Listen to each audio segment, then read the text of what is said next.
Hello, my dear students. Welcome back to another super revision session. Your exams are just around the corner, and we are going to make sure you are 100% prepared. Today, we're tackling a super important chapter, tertiary and quaternary activities. Let's get right into it. Okay, so just think about this for a second. Your school bus driver who picks you up every morning, your awesome geography teacher, even the Swiggy delivery guy who brings you your food. What is the one thing that connects them all? What do they all have in common? Exactly. They are all providing a service, and that, my friends, is what tertiary activities are all about. These are all jobs in the service sector. They don't make a physical thing you can hold, but they provide a service you need. Simple, Hannah? Let's make it even simpler. Imagine you order a t-shirt online. Step 1, a farmer grows cotton in the field. That's the primary sector. Step 2, a factory takes that cotton and manufactures a cool t-shirt. That's the secondary sector. And finally, step 3, the delivery person from Mindtra brings that t-shirt to your house. That's the tertiary sector. See? It's a chain. So inside this huge world of services, there are three main bosses. And to make it super easy for you to remember, let's call them the TTC gang. So what does TTC stand for? Trade, Transport, and Communication. Come on, let's meet the gang. First up is trade. This is basically just buying and selling stuff. You've got wholesale, which is business in bulk. Think of the big Mondays where your local shopkeeper buys all his vegetables.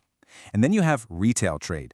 This is selling directly to us, to you, your neighborhood kirana shop, the street vendors, and yes, even when you're shopping online. That's all retail. Now listen very carefully, Beta. This is a super important exam tip. A hot favorite for a 3-marker question is, what's the difference between retail and wholesale trade? And the answer is so simple. Wholesale is business to business, selling in large quantities. Retail is business to consumer, selling single items directly to you and me. Got it? Don't forget this. Okay, next member of the gang, transport. Now, I know you all love Instagram, so think of it like your network there. Big cities like Delhi and Mumbai are the nodes, like the big accounts with lots of followers, and the roads, railways, and flight paths are the links that connect them. The more links a city has, the more important and connected it becomes. And the last member of our TTC gang, communication. Long ago, sending a message meant it had to be physically carried by transport, like letters on a train. But now, it's instant. We have our mobile phones, the internet, satellites. We can talk to anyone, anywhere in a second. And then there's mass media, like TV, radio, and newspapers that send information to lakhs of people at once. Okay, now let's talk about a huge example of a tertiary activity, tourism. And no, it's not just about taking selfies for your Instagram. It is a massive industry. But how massive, you ask? Well, get ready for this number. 250 million. That's 25 crore people. That's the number of jobs the tourism industry creates all over the world. Just let that sink in. Yeah, 25 crore jobs. It means that tourism is the single largest tertiary activity on the entire planet. Think about it. All the people working in hotels, restaurants, transport, and shops selling souvenirs. It's a huge employer that connects the whole world. And why do people love coming to India? Well, for our sunny beaches in Goa, the beautiful palaces in Rajasthan, and of course, our amazing culture and food. And these days, unique things like homestays in places like Goa and Coorg are a big hit with tourists. All right, we've talked about the basic services. Now let's climb the ladder a little higher. We're moving beyond simple services to jobs that are all about brain power. Let's talk about the knowledge sector. So, what's this? We have 2 more categories, quaternary and quinary. The difference is easy. Think of quaternary as the know-how sector. These jobs are based on special knowledge, software developers, teachers, doctors. But then you have the quinary sector. These are the big bosses, the highest-level decision-makers like CEOs, top government officials, and leading scientists. We even call them gold-collar professions. Okay, exam alert time. A quick question for you.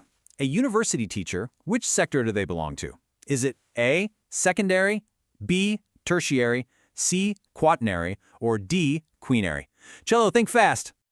And the answer is C, quaternary. Why? Because being a university teacher is all about creating and sharing specialized knowledge. It's an advanced service, so it fits perfectly in the quaternary sector. Don't get confused. Now let's bring it all back home and talk about India's superpower story in the service sector. We'll see how outsourcing and medical tourism are total game changers for our country. First, this big word, outsourcing.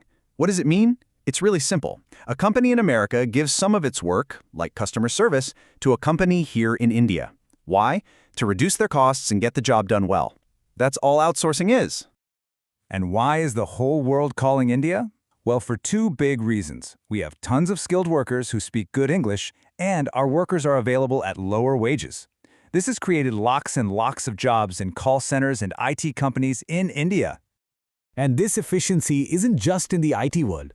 A perfect real-world example is Mumbai's Dabbawalas. Their system for delivering almost 2 lakh lunchboxes every day with such amazing accuracy is just world-class. A perfect example of an organized Indian service. And it's not just IT. India is also becoming the world's hospital. We are a leading country for medical tourism. People from all over the world come here for treatment because we have world-class hospitals and doctors at a much lower cost. It's a winning combination. But as we celebrate all this high-tech progress, it's important to remember something called the digital divide. This is the gap between people who have access to technology and the internet and those who don't.